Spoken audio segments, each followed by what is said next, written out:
오늘 하나님의 말씀은 빌립보서 4장 14절에서 23절 말씀입니다. 그러나 너희가 내 괴로움에 함께 참여하였으니 잘하였도다.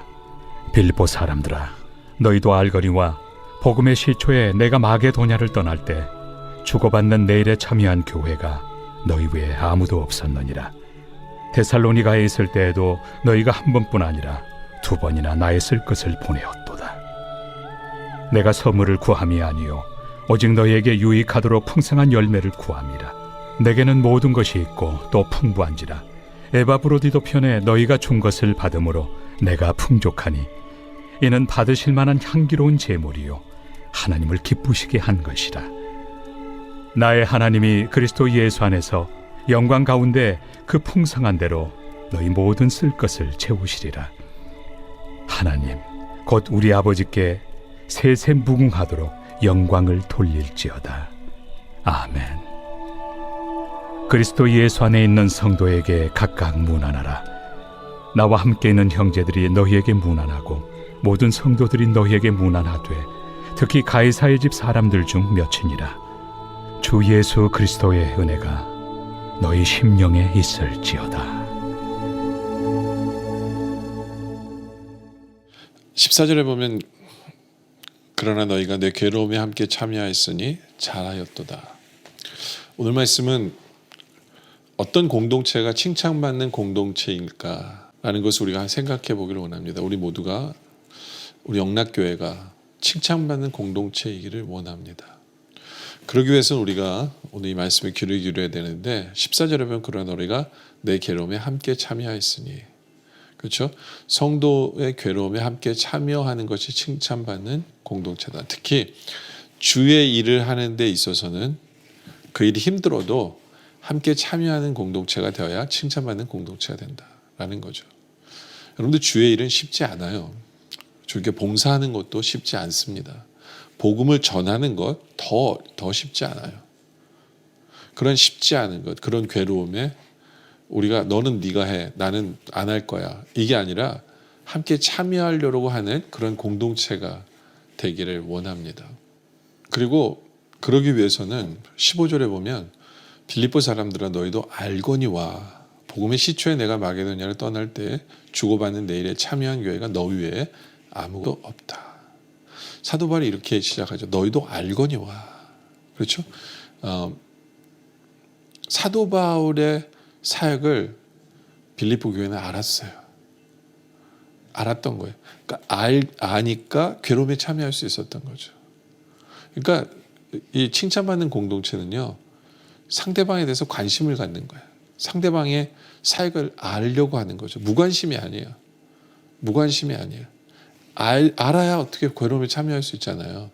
알아야 함께 할 수 있잖아요. 그러니까 관심을 갖는 거예요. 관심을 갖는 거예요. 그러니까 저는 우리 교회 성도들이요, 교회에 관심을 갖길 원해요. 그래서 교회에 관심을 가져서 교회가 좀 힘들어도 괴로운 일이지만 우리가 할 일이 뭔가, 우리가 봉사할 것이 뭔가, 우리가 참여할 것이 뭔가를 고민하는 우리들이 되어지길 원합니다. 예. 알아서 그게 그런 것이 칭찬받는 공동체거든요. 바로 그런 공동체. 그래서 하나님께 칭찬받는 공동체이길 원해요. 예. 그러면서 16절에 데살로니가에 있을 때에도 너희가 한 번뿐 아니라 두 번이나 나의 쓸 것을 보냈도다.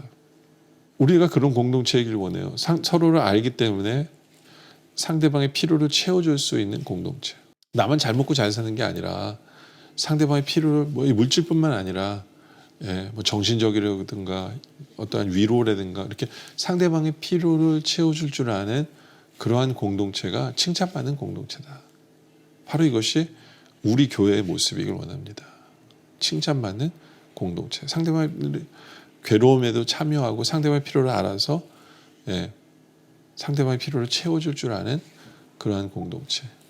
그 칭찬받는 공동체고요. 그뿐만 아니라 또 칭찬받는 공동체는 17절에 보면 내가 선물을 구함이 아니요 오직 너에게 유익하도록 풍성한 열매를 구함이라. 그러니까 사도 바울이 진짜로 원하는 건 뭐냐면요, 사도 바울은 하나님께서 그들에게 풍성한 열매를 주시기를 원하는 거예요. 그러니까 이게 아름다운 공동체의 모습이에요. 받는 걸로 끝나는 게 아니라 하나님께서 채워주시는 열매가 그 안에 있어요. 하나님께서 채워주시는 열매가. 하나님은요, 빚지는 거 되게 싫어하는 거거든요. 우리가 이웃을 위해서 행한 것도 하나님의 풍성한 열매로 채워주시는 거예요. 채워주시는 거예요. 그러면서 하나님 기뻐하는 공동체가 18절에 뭔지를 얘기해요. 내게는 모든 것이 있고 또 풍부한지라 에바브로 편에 너희가 준 것을 받음으로 내가 풍족하니 이는 받으신 만은 향기로운 제물이요 하나님을 기쁘시게 한 것이라. 그 칭찬받는 공동체는요, 하나님을 기쁘시게 하는 거예요. 하나님을 기쁘시게 하는 거예요. 그러니까 우리의 고민이, 우리의 묵상이 항상 그거이거든요. 어떻게 하면 우리 하나님을 기쁘게 할 것인가. 굉장히 많은 사람들은 신앙생활하면서 내가 어떻게 하면 하나님으로부터 받을 것인가만 생각을 해요. 심하게 하면 어떻게 하면 하나님부터 울겨 먹을까. 그래서 기도하고 그래서 신앙생활 하는 분들이 되게 많거든요. 근데 우리가 신앙생활을 웬만큼 하고 성숙한 성도라면 이제부터 우리의 고민은 뭐냐면요, 우리가 어떻게 하면 하나님을 기쁘시게 할 것인가. 그것에 대한 고민이 우리에게 있길 원해요. 하나님을 기쁘시게 하길 원하는 그런 고민. 그러다 보면 나눠주게 되고 그러다 보면 복음을 전하게 되고 여기 보면 내게는 모든 것이 있고 풍부한지라. 왜냐하면 빌립보 교회가 베풀었기 때문에 그래요. 그 무슨 얘기냐면요. 그냥 내가 겉으로만 그냥 준 척하는 게 아니라 풍성하게 줬다는 거예요. 풍성하게. 받는 사람도 내가 정말 풍성히 받았다고 할 만큼 주는 거예요. 그게 하나님 기뻐하시는 거예요. 그냥 겉으로만 그런 척하는 게 아니라 정말 우리의 마음을 다해서 사랑을 담아서 우리가 할 수 있는 정말 풍성함으로, 그게 굳이 물질이 아니라 풍성한 사랑으로, 풍성함으로 하나님을 기쁘시게 하기 위해서, 인간을 기쁘게 하는 게 아니라 하나님을 기쁘시게 하기 위해서 우리가 그 일을 하는 것. 바로 그런 공동체가 된다. 하나님을 기쁘시게 하는 목적, 그런 공동체. 그렇죠? 그러할 때 19절에 나의 하나님이 그리스도 예수 안에서 영광 가운데 그 풍성한 대로 너의 모든 쓸 것을 채우시리라. 그러니까 하나님이 기뻐하시면요, 우리는 하나님에게 뭔가를 얻으려고 한 건 아니에요. 하나님이 어떻게 하면 하나님을 기쁘시게 할까 해서 우리가 하다 보면 하나님이 풍성한 대로 우리에게 쓸 것을 채워주시는 분이라는 것을 체험하게 된다. 여러분들, 우리가 이러한 공동체 되길 원해요. 상대방의 필요를 채워주는 공동체. 특히 주의 일을 할 때 괴로움에 우리가 함께 참여하고 상대방을 알아서 필요를 채워주는 공동체. 그리고 하나님의 기쁨이 뭔가를 고민하는 공동체. 그래서 하나님이 기쁨이 되는 그런 우리 교회, 우리 공동체가 되기를 원합니다. 그리고 20절에 보면 하나님 곧 우리 아버지께 세세무궁토로 영광을 돌릴지어다. 하나님께 영광을 돌리는 공동체 되기를 원해요. 보통은 그렇게 아름다운 교회를 이루면 사람들이 칭찬받아요. 사람들이 하나님의 영광을 가로챌 수 있어요. 사람들이 으쌰으쌰해서 됐구나. 그렇죠? 우리가 열심히 했더니 됐어. 이렇게 하나님의 영광을 가리는 일이 없기를 원해요. 우리가 뭘 하든지 간에 하나님의 영광이 드러나는 그러한 공동체가 되길 원해요. 사람이 드러나는 것이 아니라, 리더가, 목회자가 드러나는 것이 아니라 하나님의 영광이 드러나는 그런 아름다운 공동체. 그게 칭찬받는 공동체예요. 그때 우리가 고민해야 되는 것은 어떻게 하면 우리 하나님의 영광을 받으실까? 이것에 고민이 있어야 돼요. 그러다 보면 내가 낮아져야 되는구나. 내가 죽어야 되는구나. 하나님을 더 자랑해야 되는구나. 이런 여러 가지가 나오겠죠. 그래서 어떻게 하면 하나님의 영광을 받으실까를 고민함으로 말미암아 하나님만이 홀로 영광 받으시는 그런 공동체가 되어지길 원합니다. 또 21절에 보면 그리스도 예수 안에 있는 성도에 각각 문안하라.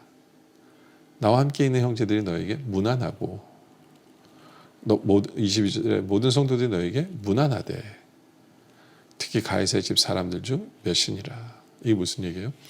서로 문안하는 공동체이길 원해요. 내 이웃이 외롭지 않길 원해요. 서로 문안하고 서로 돌보고, 한 사람이라도 빠지는 사람 없이 문안할 수 있는. 그래서 우리 교회는 아무도 외롭지 않길 원해요. 영적으로나 육적으로나 외롭지 않길 원해요. 서로 문안하는 교회가 되기를 원하기 때문에. 그리고 23절에 주 예수 그리스도의 은혜가 너희 심령에 있을지, 은혜의 공동체가 되기를 원해요. 우리가 왜 주님을 섬깁니까? 은혜 때문에. 주님 베푸신 은혜 때문에. 왜 우리가 다른 사람의 괴로움을 챙기고 다른 사람을 도와줍니까? 은혜 때문에. 주님이 이미 나에게 은혜를 베푸셨기 때문에. 그렇죠? 왜 우리가 하나님을 기쁘시게 할 거리를 찾고 있습니까? 은혜 때문에. 왜 우리가 하나님만이 영광 받으셔야 된다고 생각합니까? 베푸신 은혜 때문에. 왜 우리가 다른 사람을 문안합니까? 하나님께서 우리에게 베푸신 은혜 때문에. 이 은혜가 뭔지를 제대로 깨달아 알므로 말미암아 바로 이렇게 하나님께 칭찬받는 모든 일을 제대로 할 줄 아는 그러한 아름다운 공동체가 되어지시기를 주님의 이름으로 축원합니다. 기도드리겠습니다. 아버지 하나님, 주님의 은혜에 감사합니다. 주님의 은혜를 아는 공동체이기에 우리가 상대방의 괴로움을 알고 그 괴로운 일에 서로 동참하고 덜 힘들게 만드는, 상대방의 필요를 채워주는, 상대방을 제대로 알아 필요를 채워주는 그러한 칭찬받는 공동체 되게 하여 주시옵소서. 우리가 하나님을 어떻게 하면 기쁘시게 할까를 고민하며 하나님을 기쁘시게 하는 그런 아름다운 공동체 되게 하여 주시옵소서. 하나님만이 영광 받으시는 그러한 공동체 되어 하나님께 칭찬받게 하여 주시옵소서. 그리고 그것을 위해서 고민하며 하나님께서 우리에게 지혜를 주셔서 하나님께만 영광 돌리는 우리 교회 되게 하여 주시옵소서. 서로 무난하는, 한 사람도 외롭지 않는 그러한 공동체 되어 하나님께 칭찬받게 하여 주시옵소서. 지금 간절히 바랍니다. 우리의 공동체, 우리 교회가 하나님께 칭찬받는 공동체 되게 하여 주시옵소서.